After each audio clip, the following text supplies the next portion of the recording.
Insap, Inspirasi Sabda Gereja Kristus Raja Paroki Bajiro.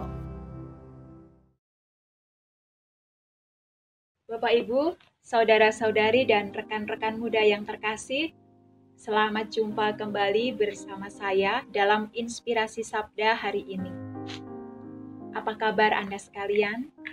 Saya berharap Anda sekalian masih mampu mensyukuri anugerah Tuhan dan masih merasakan bahwa Tuhan senantiasa menguatkan dan menyertai kita semua. Apakah Anda sudah membaca Injil hari ini? Hari ini Injilnya sangat menarik untuk direnungkan. Dan saya ingin mengajak Anda sekalian untuk merenungkan Injil Yohanes, dan kita akan berfokus pada ayat ke-33. Semuanya itu kukatakan kepadamu, supaya kamu beroleh damai sejahtera dalam aku. Dalam dunia kamu menderita penganiayaan, tetapi kuatkanlah hatimu, aku telah mengalahkan dunia. Bapak Ibu, saudara-saudari dan rekan-rekan muda yang terkasih, belum lama ini ada peristiwa pengeboman di gereja kita. Meskipun bukan gereja yang dibom, tetapi ada beberapa yang menjadi korban. Dan ketika peristiwa itu berlangsung, ada seseorang yang WA ke saya.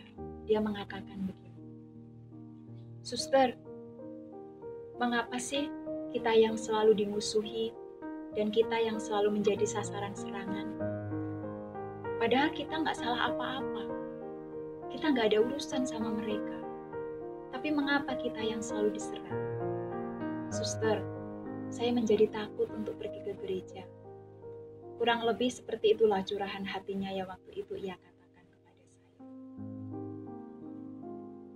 Bapak Ibu, saudara-saudari dan rekan-rekan muda yang terkasih, mungkin kita juga mengalami pergumulan batin yang sama ketika peristiwa itu berlangsung.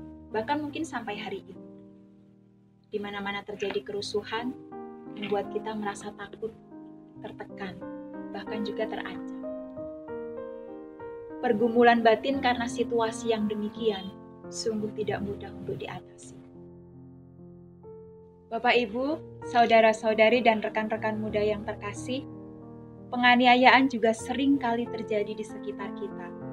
Penganiayaan itu bisa berupa verbal secara langsung atau juga bisa berupa non-verbal secara tidak langsung. Seringkali kita merasa tiba-tiba didiamkan. Itu termasuk penganiayaan secara non-verbal. Sekarang juga sedang viral atau sedang tren penganiayaan secara virtual. Itu sering terjadi di dalam dunia media sosial. Mungkin kita pernah melakukan atau mungkin juga kita pernah mengalami. Mari kita melihat diri kita lebih dalam. Apakah saya pernah menjadi korban dari penganiayaan? Atau sebaliknya, saya pernah melakukan penganiayaan itu secara tidak sadar untuk saudara-saudari dan sesama saya. Rasa takut membuat kita mandek, berhenti atau stuck, karena kita tak mampu berbuat apa-apa. Rasa takut menjadikan kita seolah-olah korban dari orang lain atau korban dari suatu peristiwa. Menjadi korban berarti menderita, tertekan, terancam, dan tidak bebas. Tetapi sabda Yesus hari ini mengajari kita untuk mari kita beriman. Tidak takut terhadap penganiayaan atau menjadi korban dari suatu peristiwa penganiayaan, tetapi mari kita beriman, menerima sesuatu yang tidak enak menjadi sebuah kesempatan atau peluang untuk menumbuhkan iman, menumbuhkan harapan, dan menumbuhkan kepercayaan kita kepada Yesus. Supaya kita juga semakin bertumbuh, kita semakin lincah, kita semakin peka akan sesuatu yang terjadi di sekitar kita. Kita semakin mampu untuk sadar diri, supaya kita juga hati-hati, jangan-jangan kita juga melakukan. Saudara-saudari dan rekan-rekan muda yang terkasih, mari kita bersama-sama melihat peluang untuk bertumbuh.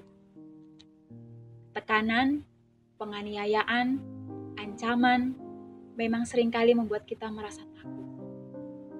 Tetapi ingat, saya bukanlah korban, tetapi saya adalah rasul, yang berarti siap untuk menjadi martir demi cinta saya kepada Yesus yang lebih dulu memberikan hidupnya kepada saya.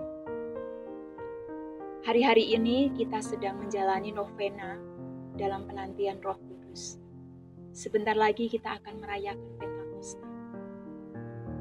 Kita percaya bahwa apa yang Yesus janjikan, yaitu penolong melalui Roh Kudus, akan bekerja dalam diri kita, membuat kita berani untuk menghadapi segala hal, bahkan yang menakutkan maupun yang mengerikan. Roh Kudus akan menjadi inspirator dan motivator untuk kita.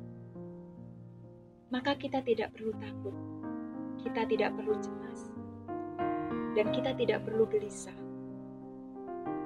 Yesus sudah lebih dulu mengalahkan dunia. Kita akan ambil bagian di dalamnya dan bekerja sama dengan Roh Kudus. Mari menjadi rasul-rasul masa kini yang siap untuk menjadi martir, agar kita memperoleh yang dijanjikan oleh Yesus sendiri, yaitu buah-buah ketika Ia naik ke surga. Ia akan menjanjikan damai sejahtera untuk kita. Bahkan Ia pergi untuk menyediakan tempat bagi kita. Penganiayaan kadangkala membuat kita takut. Tetapi mari kita berjuang bersama supaya kita menjadi rasul-rasul yang siap menjadi martir, agar kita juga berhak untuk menerima tempat yang indah, yang abadi, yang Yesus sediakan di surga bersama Bapa untuk kita. Selamat berjuang, selamat mensyukuri rahmat, dan juga selamat menantikan Roh Kudus. Tuhan memberkati. Berkah dan